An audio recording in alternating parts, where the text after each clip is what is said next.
Halo, saya Astriani Aveliana Atta dari Prodi Pendidikan Bahasa dan Sastra Indonesia. Kali ini kita akan membahas bagaimana cara meningkatkan kecepatan dan keefektifan membaca. Penerapan kemampuan membaca disesuaikan dengan tujuan membacanya, aspek bacaan yang digali, dan berat ringannya bahan bacaan.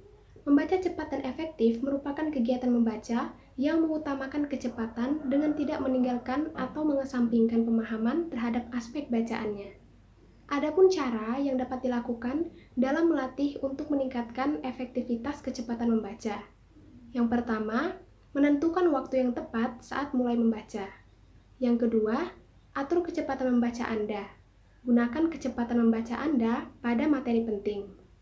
Yang ketiga, membaca tanpa bergumam. 4. Melihat sebelum membaca. 5. Hindari membaca rangkuman. 6. Hindari membaca ulang. Dan yang ketujuh, awali pagi hari Anda dengan membaca. Ada pula menurut Tampu Bullon dalam Kuswari mengemukakan bahwa membaca cepat adalah membaca yang mengutamakan kecepatan dengan tidak mengabaikan pemahamannya. Biasanya, kecepatan itu dikaitkan dengan tujuan membaca, keperluan, dan bahan bacaan. Juga menurut Nur Hadi dalam Mulyaningsih mengemukakan bahwa efektif artinya peningkatan kecepatan membaca itu harus diikuti pula oleh peningkatan pemahaman terhadap bacaan. Pembacaan yang efektif dan kritis tahu tentang apa yang perlu digalinya dari bahan bacaan secara cepat, mengabaikan unsur-unsur yang kurang penting, serta membuang hal-hal yang tidak diperlukan. Berbeda dengan Tampu Bullon, Harja Sujana mengajukan rumus kemampuan membaca yaitu P sama dengan jumlah kata yang terdapat dalam bacaan, Q sama dengan jumlah waktu dalam hitungan detik, R sama dengan jumlah jawaban yang benar. Cara mengukur kemampuan membaca ialah jumlah kata yang dapat dibaca per menit dikalikan dengan persentase pemahaman isi bacaan.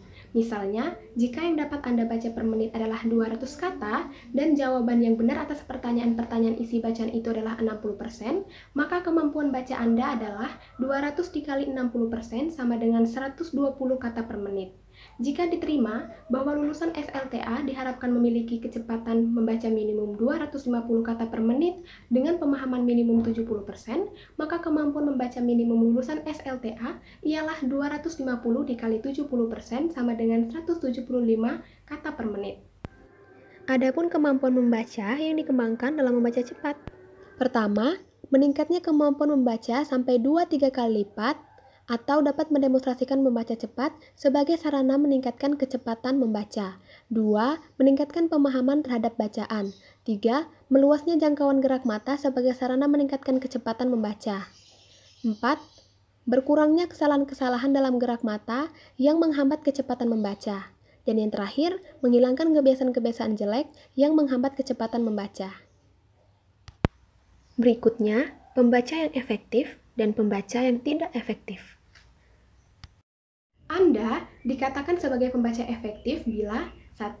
Membaca dengan kecepatan tinggi, biasanya berkisar antara 325 sampai 450 kata per menit atau lebih. 2. Kecepatan membaca bervariasi bergantung pada tujuan, keperluan, dan bahan bacaan. 3. Aspek yang dibaca adalah satuan pikiran, ide, atau kata-kata kunci saja. 4. Sedikit terjadi pengulangan gerak mata atau regresi. Ketepatan selalu akurat tanpa banyak berhenti.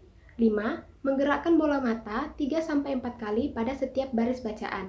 6. Waktu membaca secara fisik diam. 7. Makna yang diambil adalah gagasan-gagasan pokok saja tanpa banyak melihat unsur-unsur yang kurang menunjang. 8. Membaca dengan sikap aktif, kritis, dan kreatif. 9. Konsentrasi terhadap bahan bacaan sempurna. 10. Membaca dipandang sebagai kebutuhan, bukan suatu beban. Keperluan atau desakan untuk membaca selalu ada. Nah, berikutnya, Anda akan dikatakan sebagai pembaca yang kurang efektif bila 1. Membaca dengan kecepatan rendah, umumnya antara 100-200 kata per menit atau kurang. 2. Membaca dengan kecepatan konstan untuk berbagai cuaca dan kondisi membaca. 3. Gerak mata diarahkan atau dipusatkan pada kata demi kata dan memahaminya secara terputus. 4. Banyak terjadi pengulangan gerakan mata atau regresi. 5. Menggerakkan bola mata 8-12 kali atau lebih pada setiap baris bacaan. Jadi, dapat disimpulkan bahwa hal yang terpenting pada saat membaca adalah konsentrasi. Usahakan untuk menciptakan suasana membaca yang menyenangkan. Suasana membaca yang menyenangkan adalah suasana yang tenang. Selain itu, hal yang tak kalah penting untuk diperhatikan saat membaca adalah pemahaman terhadap isi. Jika saat membaca, kamu menemukan istilah asing, sebaiknya kamu jangan berhenti membaca. Teruskan membaca. Tafsirkan makna kata asing berdasarkan konteks kalimat. Hindari pula kebiasaan menunjuk kata yang kamu baca atau membaca kata per kata dengan diikuti gerakan kepala dari kiri ke kanan. Sesungguhnya, yang digerakkan saat membaca adalah bola mata, bukan kepala. Oleh karena itu, teruslah latih gerakan bola mata Anda dari kiri ke kanan atau dari atas ke bawah secara berulang-ulang. Sekian pembahasan kita mengenai cara meningkatkan kecepatan dan keefektifan membaca. Semoga bermanfaat. Sampai jumpa di next video.